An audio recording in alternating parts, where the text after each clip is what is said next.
E bem, agora a gente precisa desenhar a nossa bolinha aqui, certo? E para poder fazer o desenho, obviamente a gente não consegue utilizar o comando fillRect porque ela não é uma bolinha quadrada, ela é uma bolinha literalmente. Por isso a gente vai utilizar aqui o comando arc, beleza? De arco.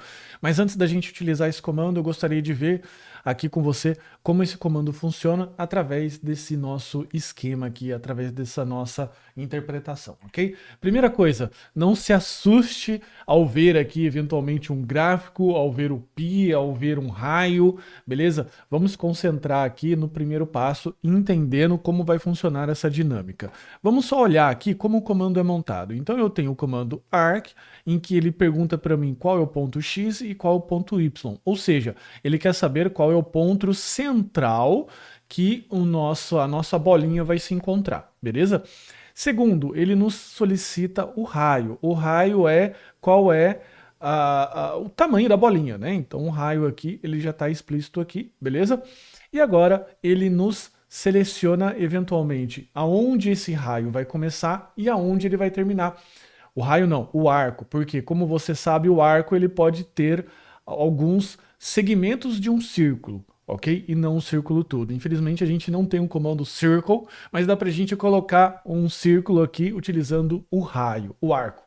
Desculpa, o arco, beleza? Então, nesse primeiro parâmetro, ele diz pra gente qual que é o ponto de início e aqui qual que é o ponto de finalização, beleza? E aqui se eu vou andar no sentido anti-horário, então eu quero andar no sentido horário. Legal? Então, vamos dar uma olhada. Parâmetro zero aqui, então eu quero zero e ele vai seguir zero vezes o π. Por que o zero vezes o π? Porque é assim que a matemática aqui funciona nesse caso. Eu vou trabalhar, então, para chegar até aqui, eu preciso de 0,5 vezes π. Então perceba que se eu for executar esse comando agora, ele vai percorrer um quarto do círculo, então um quarto do círculo é meio π.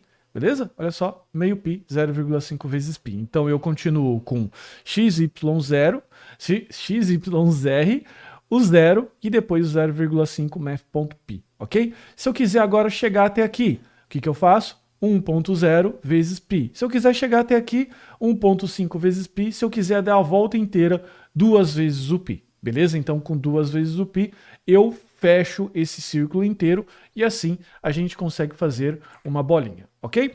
E vai ser basicamente isso que a gente vai fazer. Então, veja aqui, para definir qual é a bolinha, eu vou colocar o comando arc, vou colocar a posição dela, que inicialmente pode ser uma posição qualquer, uma posição fixa, porque depois, como você sabe, a gente vai automatizar isso, o joguinho vai bater nas bolinhas aqui, ok? O raio, a gente vai deixar um raio também fixo, o zero e 2 vezes o math.p. Isso daqui, ele continua fixo, tá? A única coisa que varia na bolinha é o x e y.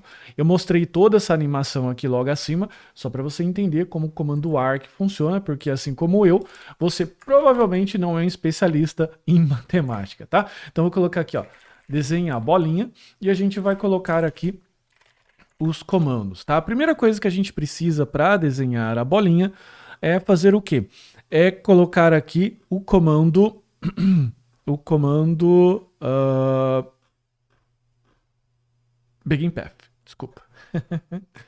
Canvas ctx.beginPath. O comando arc, ele não tem um fill arc, por isso a gente precisa colocar canvas ctx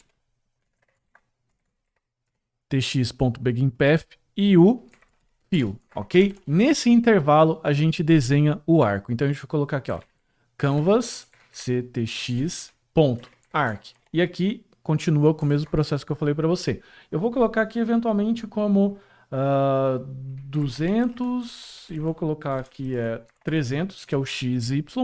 Agora, o nosso raio, ele basicamente vai ter 20, ok? De raio. Aqui eu vou ter o início como o zero do meu arco e o final, ó, 2 vezes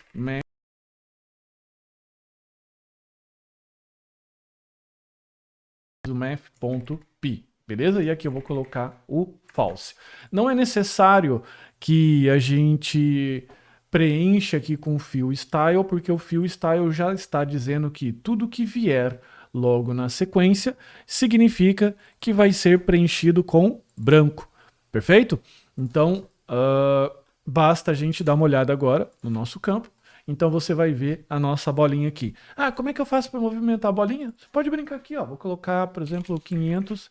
Você vai ver que a bolinha se movimentou, ok? Então com isso a gente tem aqui todo um cenário previamente desenhado que agora a gente pode começar a colocar logo nas próximas aulas as nossas automações aqui e as raquetes e a bolinha se movimentando.